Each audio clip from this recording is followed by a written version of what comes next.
Јахти, вили, луксузни возила, скап накит и дебели банкарски сметки. Ваков е секојдневниот живот на првите луѓе на СДСМ, додека се обидуваат да ги излажат граѓаните за бруталноста на диктатурата. Доаѓам од богато семејство, кое што има 820 вработени.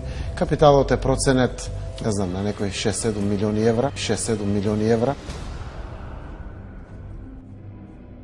Откако 200.000 луѓе оставија на улица и затворија стотици фирми, на милионерот Заев и неговата десна рака Радмила Шекеринска им текна нова мамка за граѓаните. Ке ја враќале средната класа. Во викендичката во Маврово, Шекеринска на свој грб одлучи да ги испита мерките за помош на средната класа. Со сопругот склучија договор да си го изнајмуваат сопствениот стан и со тоа од Дајнерс да наплаќаат по 5.000 евра месечно.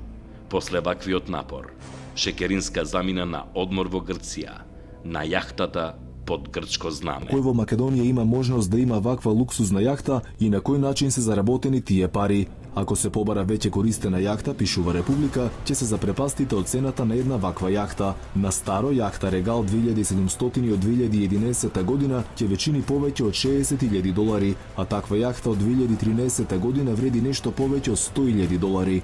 Зоран Заев, истовремено, во мир, во луксузната хациенда на Халкидики, си призна дека можеби се претерало со обвинувањата за диктатура. Не бегаме од тоа, ние се гордееме со тоа, тоа е создадено. Пред се 90% е создадено, додека ВМРО ДПМН бил на власт. Портпаролот на СДСМ во стилот на неговите шефови успеал со минимална пријавена плата да се стекне со имот од близу 200.000 евра, скапи часовници, уметнички слики и големи количини злато. Луксузот во кој живее раководството на СДСМ не одговара на наводната загриженост за средната класа. Помина летото, плажите во Грција и јахтите мораат да бидат напуштени. Диктатурата повторно беше мета. Зарем живот е ова? Овие луѓе не се средна класа. Овие луѓе се лажговци од прва класа.